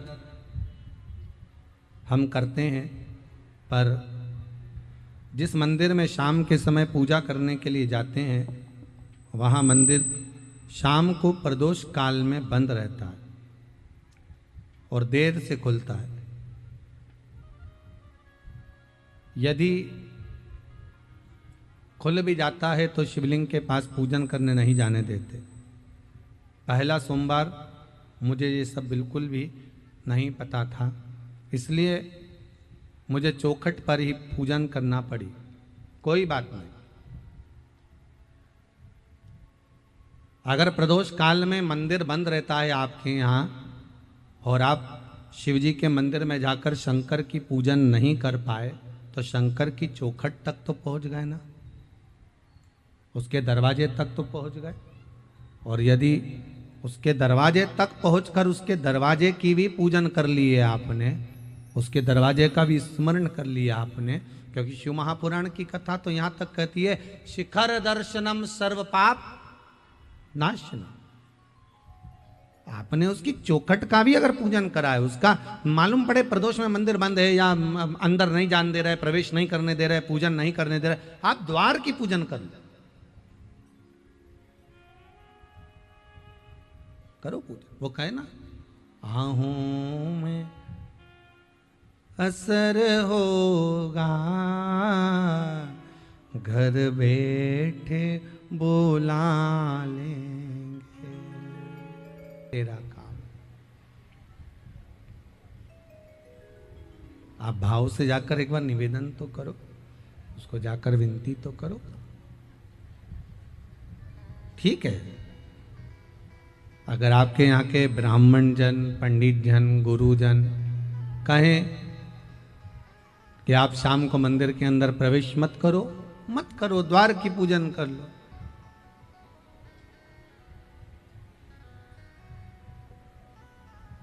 अगर द्वार की पूजन भी मना करें तो शिखर का दर्शन कर कर बाहर बैठकर शिखर की भी पूजन कर सकते। बहुत, वो तो देव अधिदेव महादेव है, वो सब जानता है। दिल से अगर रिझाया है तो वो सब जान जाए। ब्रह्मा जी कह रहे हैं, मेरे को भगवान शंकर का शिवलिंग का सिर मिला है। नहीं मानो तो केतकी के फूल से पूछो। केतकी के पुष्प से पूछा, क्या ब्रह्मा जी को सिर मिला? हाँ। केतकी के फूल ने झूठ बोल दिया। फिर वही वाली बात आ गई, गीता बचपन में पढ़वा दो तो अदालत में गीता पे हाथ रखना नहीं पड़ेगा।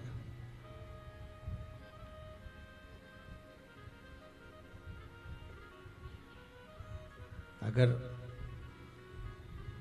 बचपन में पढ़ा है तो फिर सुख मिलेगा जरूर। वो पढ़ा ही नहीं है गीता, झूठ बोल दिया केतकी का फूल। केतकी के फूल ने कहा कि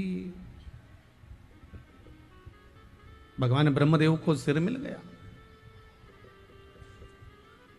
शिवलिंग में से आकाशवाणी हो गई और शिवलिंग में से आकाशवाणी हुई कि ये केतकी का फूल झूठ बोल रहा है। केतकी के पुष्प तूने मेरे सामने झूठ बोला है, मैं तुझे श्राप देता हूं। भगवान शंकर कहते हैं केतकी के पुष्प सारे देवताओं पर तू चढ़ेगा, पर शंकर भगवान पर कभी नहीं चढ़ेगा। शिव पर अगर भूल से भी केतकी का फूल चढ़ गया तो 1000 गौ हत्या के बराबर दोष लग जाए। इसलिए केतकी का फूल शंकर पर कभी नहीं चढ़ता। सारे वृक्षों की पत्ती आप भगवान को चढ़ा सकते हो, पर केतकी का फूल नहीं चढ़ा सकते। श्राप है तुझको, सब पर चढ़ेगा पर शिव पर नहीं। ब्रह्मा जी ने कहा अगर आपको विश्वास नहीं है तो गौ माता से पूछ लो कि मुझे भगवान शंकर का सिर मिला कि नहीं मिला। गौ माता से भगवान विष्णु ने पूछ लिया, हे गौ माता बताओ, क्या शंकर भगवान का सिर ब्रह्मदेव को मिला है? ब्रह्मा जी को ये सिर मिला है? अब तो गौ माता ने कह दिया नहीं नहीं नहीं नहीं, ब्रह्मा जी को भगवान शंकर का सिर मिला है। शंकर भगवान के मस्तक का दर्शन ब्रह्मदेव ने करा है।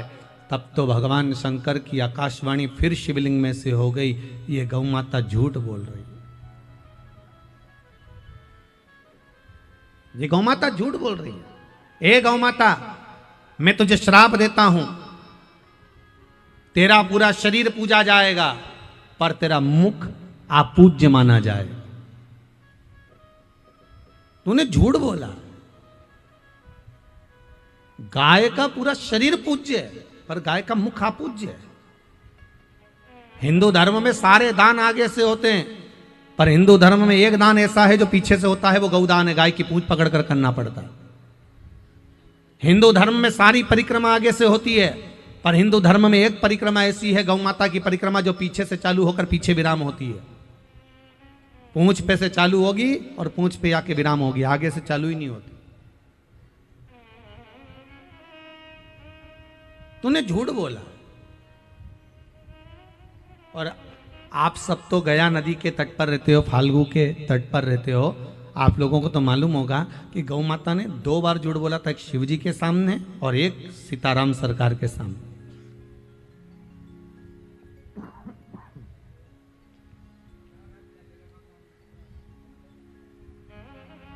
जिस समय पर दशरथ जी महाराज पिंड लेने के लिए आए,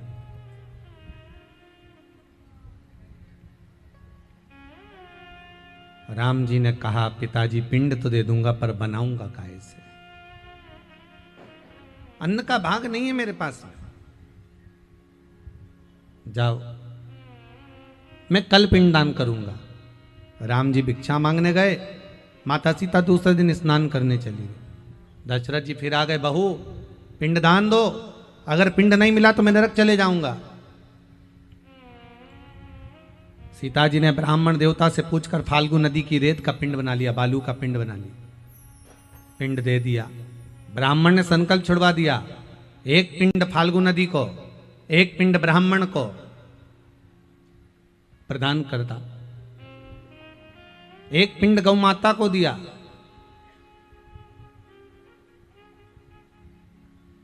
जहां जहां ब्राह्मण देवता ने पिंड छुड़वाए सब जगह पर पिंड का दान दिया गया।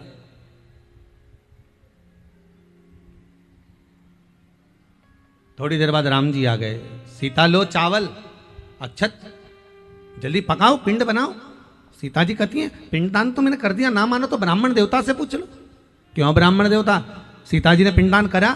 ब्राह्मण देवता ने मन में सोचा बालू रेत का पिंड दिया, फाल्गु की रेत का बालू का पिंड दिया, क्या मेरा पेट भराएगा, क्या मेरे बच्चों का पेट भराएगा? तो ब्राह्मण देवता ने कह दिया राम जी सीता जी ने कोई पिंडदान नहीं करा। ब्राह्मण झूठ बोल दिए। सीता जी ने श्राप दे दिया ब्राह्मण देवता, तुमने पिंडदान करवाया, तुमने संकल्प करवाया, तुम झूठ बोलते हो, मैं तुम्हें श्राप देती हूं, तुम कितना भी जोड़ लेना तुम्हारी हमेशा कमी ही पड़ेगी। ब्राह्मण कितना भी जोड़ ले उसकी हमेशा कमी ही रहती है। दूसरा भाग फाल्गु नदी को दिया था।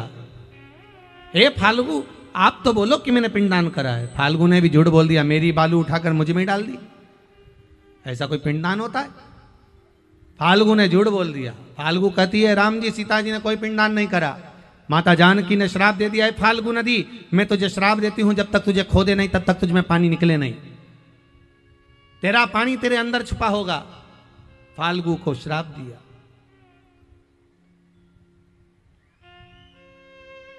गौ माता खड़ी थी। गौ माता से कहा ए गौ माता एक पिंड आपको दिया है, आप तो बोलो कि मैंने पिंडदान किया, बोलो। गौ माता ने सोचा कि बालू रेत का पिंड है, बालू का पिंड है, क्या मैं खाऊंगी, क्या मेरा पेट भराएगा? गौ माता ने कह दिया राम जी सीता जी ने कोई पिंडदान नहीं करा। सीता जी की आंख में आंसू भर गए। माँ ए गौ माता तुझे तो लोग माँ कहते हैं और माँ होकर तू झूठ बोलेगी तो हम कहाँ जाएंगे? तूने झूठ बोल दिया। गौ माता मैं तुझे श्राप देती हूं, तेरा पूरा शरीर पूजा जाएगा पर तेरा मुख अपूज्य माना जाएगा। तेरा मुख अपूज्य है। श्राप तो झूठ बोली है।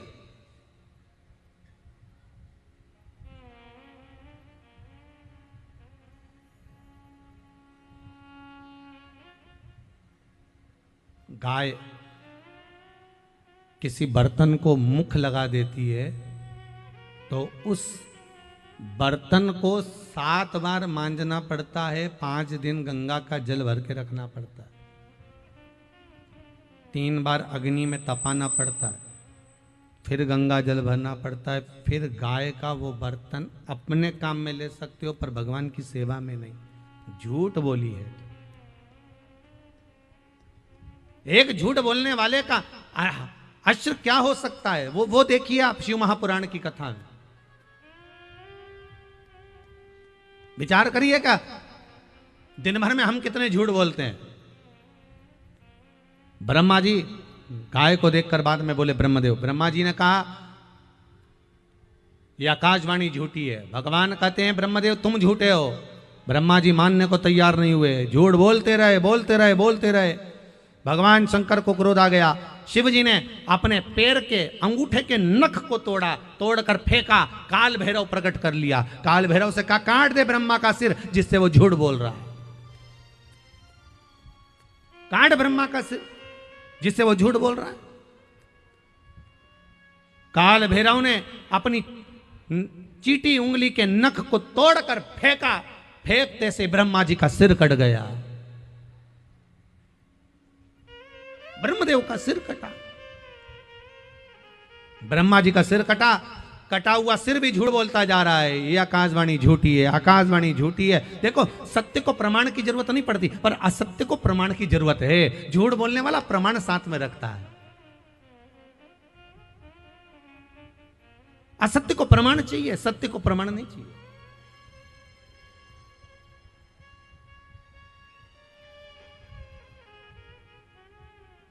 सत्य तो सत्य होता है।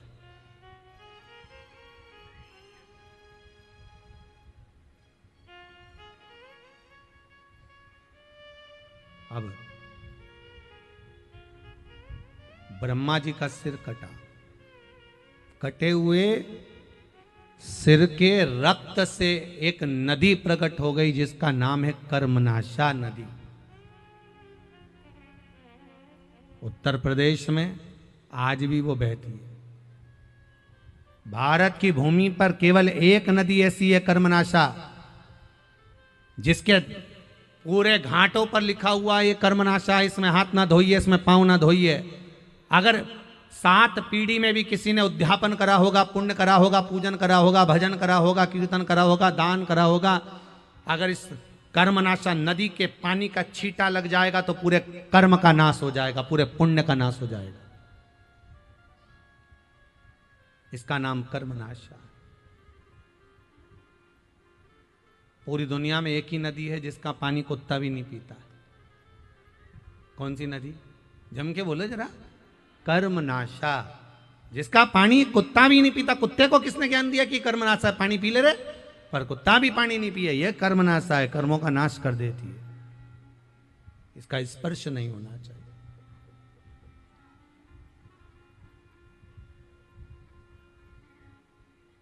कर्मनाशा है महाराज, ये नष्ट करने वाले। एक झूठ, शंकर भगवान को आप कुछ दें ना दें, शंकर भगवान को आप बेलपत्र दें, कुछ दें, धतूरा दें ना दें, शिव जी को जल चढ़ाएं ना चढ़ाएं, शंकर को दूध चढ़ाएं ना चढ़ाएं, दही चढ़ाएं ना चढ़ाएं, पंचामृत चढ़ाएं ना चढ़ाएं, पर शिव को अगर कुछ चढ़ाओ चाहे मत चढ़ाओ, शंकर को सत्य प्रिय है, क्योंकि शंकर को सत्य हमेशा भाता है। सत्यम शिवम सुंदरम, शिव को सत्य में आनंद है, सत्य में।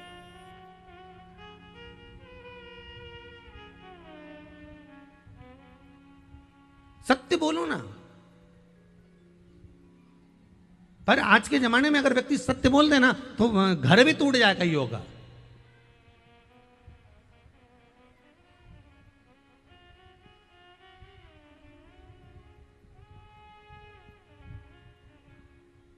एक विद्वान से विद्वान ब्राह्मण भी एक नरक में पड़े हुए थे। तो गांव के लोगों ने पूछा, जब ऊपर गए मरने के बाद में, तो गांव के लोगों ने पूछा, क्यों पंडित जी, तुम तो इतनी कथा कहते थे, तुम इतने प्रवचन कहते थे, तुम तो बहुत ज्ञान की बात करते थे, तुम तो नरक में पड़े हो। इतना बड़ा हमारा गांव का विद्वान पंडित तो नरक में पड़ा। पंडित जी बोले, ये सब मेरी पत्नी के कारण हुआ। तो तुम्हारी पत्नी ने क्या कर दिया ऐसा? पंडित जी बोले, रोज मेरी पत्नी तैयार होकर मेरे सामने खड़ी होती और रोज मुझसे पूछती मैं कैसी लग रही हूं। तो इसमें नरक जाने वाली कौन सी बात आ गई? पत्नी ने पूछा तुमसे कि मैं कैसी लग रही हूं, तुमने क्या बोला? तो कि मेरे को एक ही बात तो बोलना पड़ती थी, बहुत अच्छी लग रही है। तो इससे नरक कैसे मिल गया? तो पंडित जी बोले, रोज सुबह से उठ के झूठ बोलना पड़ता था ना। वो पूछती थी मैं कैसी लग रही हूं, मुझे कहना पड़ता था अच्छी लग रही है। अब भले अच्छी नी भी लगे तो भी झूठ तो बोलना होता है। एक पत्नी तैयार होके आई और तैयार होके आके पति जा रहा था ऑफिस, दुकान, इसने आते से ही पूछ लिया, क्यों जी मैं कैसी लग रही? अब पति ने आज सोच लिया था सत्य बोल के मानूंगा, चाहे कुछ भी हो जाए, आज झूठ नहीं बोलूंगा, सत्य बोलूंगा। और इसने आते से पूछा, क्यों मैं कैसी लग रही? पति बोला, ऐसी लग रही जैसे हरी घास में भैंस चल रही। अब बेचारा डायरेक्ट तो बोल नहीं सकता, तो चुप। अब पत्नी इसका मुंह देख रही, पति इसका मुंह देख रहा। पति ने मन में सोचा, विवाद खड़ा हो उससे अच्छा अपन तो ऑफिस चलो। इन्हें अपना बैग उठाया, टांगा, बुलेट की चाबी ली और जो चला। तो ये तो चला, पीछे पीछे जगदम्बा धड़धड़ाती हुई ऑफिस में पहुंच गई। ऑफिस में धड़ धड़ कर ऑफिस। अच्छा, इस कथा को हम बस यहीं पे रोक देते हैं। तो एक दो बार लोगों ने पूछा ऑफिस में फिर हुआ क्या था? हमने कहा वही हुआ जो महिषासुर का हुआ था। अब इसके सिवा क्या हो सकता है? उसके बाद तो फिर आरती हुई होगी, अम्बे तुए जगदम्बे काली, जय हो सिर घाटी वाली, हम सब उतारे तेरी आरती, तेरे घर के बहु बच्चों पे भीड़ पड़ गई भारी। हे मां, अब इसके बाद होगा क्या महाराज?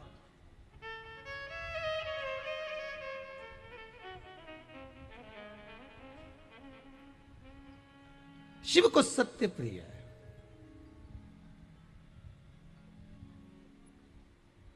बहुत प्रिय है शिव को सत्य।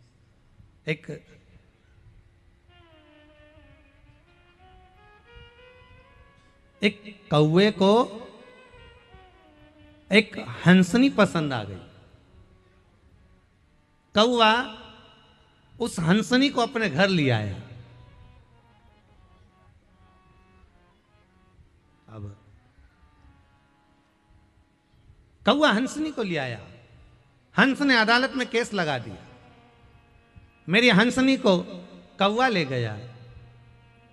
वकील ने कहा हंस तू चिंता मत कर, तू ही जीतेगा, हंसनी हमेशा हंस की रही है, कभी कौवे की हंसनी हुई है क्या? जीतेगा तू ही।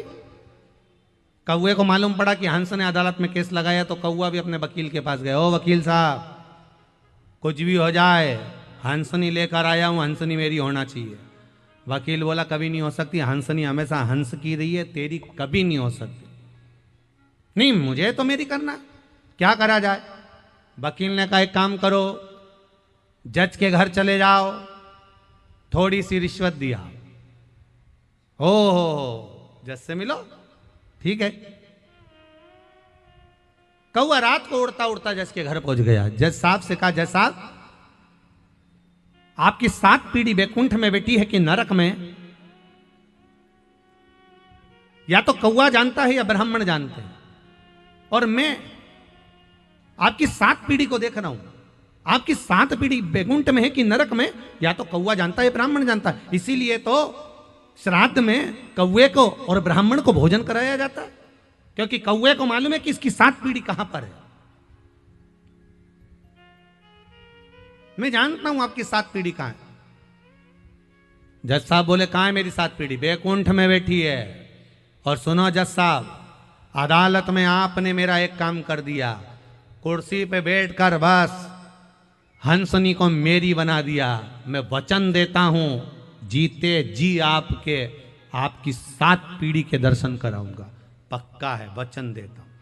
जज ने सोचा एक काम करना है और 7 पीढ़ी, दादा परदादा परदादा परदादा सब देखने को मिल जाएंगे बैकुंठ में, इससे बढ़कर सुख और क्या होगा। दूसरे दिन अदालत में सुनवाई हुई, निर्णय दिया। जज साहब ने सुनवाई का निर्णय दे दिया कि हंसनी हंस की नहीं है, हंसनी कौवे की है। पूरी अदालत त्राही त्राही करने लगी, हंस रोने लगा, हंसनी रोने लगी। ये कहाँ का निर्णय जज ने दे दिया, मुझको कौवे की बना दिया। रो रही है, आंखों से जल बह रहा।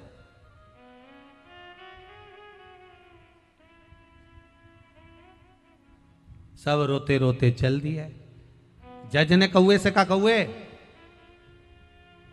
मैंने अपना काम कर दिया, हंसनी को तेरा बना दिया, अब तू अपना काम कर, मेरी 7 पीढ़ी से मुझे मिलवा। कौवा कहने लगा चलो जज साहब, मैं आगे आगे चलता हूं, तो मेरे पीछे पीछे चलो। कौवा उड़ा, जज पीछे पीछे गाड़ी लेकर चला। चलते चलते शहर से, गांव से, नगर से, खेड़े से बाहर निकल गए, जंगल में पहुंच गए। कौवे ने कहा जज साहब उतरो गाड़ी से नीचे। जज जैसे गाड़ी से नीचे उतरे, वहां तो बहुत बदबू आ रही थी। जज ने अपने मुख पर रुमाल रख लिया। कौवे बहुत बदबू आ रही है। कौवा बोला और आगे आओ। जज और आगे बढ़ा, और आगे आओ, और बढ़ा, और बदबू आ रही है। इतनी बदबू में क्यों लेकर आया? कौवा कहता और आगे आओ। जज और आगे गया। मरा हुआ कुत्ता पड़ा था, उस कुत्ते के पास में सफेद इल्लियां पड़ रही थी। कौवे ने कहा जज साहब, ये जो सफेद वाली इल्ली दिख रही है, ये तुम्हारी दादी जी है।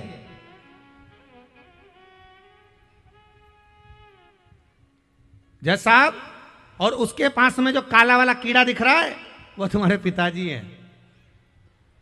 और उसके पास में जो इल्ली दिख रही है, वो तुम्हारे परदादा जी हैं। जज साहब बोले रे कौवा, तू तो कहता था कि मेरी 7 पीढ़ी बैकुंठ में है, तो तू इस नरक में क्यों दिखा रहा है? कौवा कहता है जज साहब, जिस समय मैंने कहा था उस समय आपकी 7 पीढ़ी बैकुंठ में थी, केवल आप अपनी कुर्सी पर बैठकर एक झूठ बोल दिए, इसलिए आपकी 7 पीढ़ी बैकुंठ से उतरकर नरक में गिर गई है। केवल एक झूठ बोलने से आपकी 7 पीढ़ी यहां आकर गिर गई। अब विचार करना, जब एक झूठ बोलने से 7 पीढ़ी जज साहब की नरक में आ जाती है, तो तुम दिन भर मोबाइल पे कितना झूठ बोलते हो, तो तुम्हारे दादा परदादा कहाँ मिलने वाले? विचार करिएगा जरा।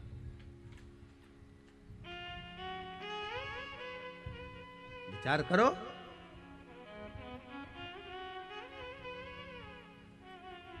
तुम तो सोचते हो कि पिंड दे दिया तो पिंडा छूटा। लोग पिंड दे की तो पिंड छुड़ाते हैं। पिंड देने का मतलब क्या कि किसी के मरने के बाद जो पिंड दे रहे हो, पिंड छुड़ाने के लिए तो दे रहे हो कि इसका पिंड छूट जाए, इससे मेरा पीछा छूट जाए, तो पिंड दान कर दो। 12 पिंड, 13 पिंड, 16 जो देना है पिंड दान कर दिया। 13 6 मसीका 12 मसीका जब दे दिया, लो हमारा पिंड छूट। पर हमारा पाप, हमारा पुण्य हमारा कभी पीछा नहीं छोड़ता, कभी नहीं छोड़ता।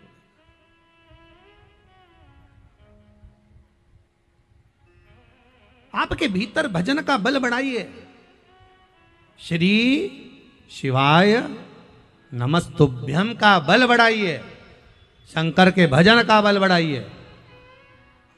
असत्य को छोड़कर सत्य के मार्ग पर चलने का प्रयास करें।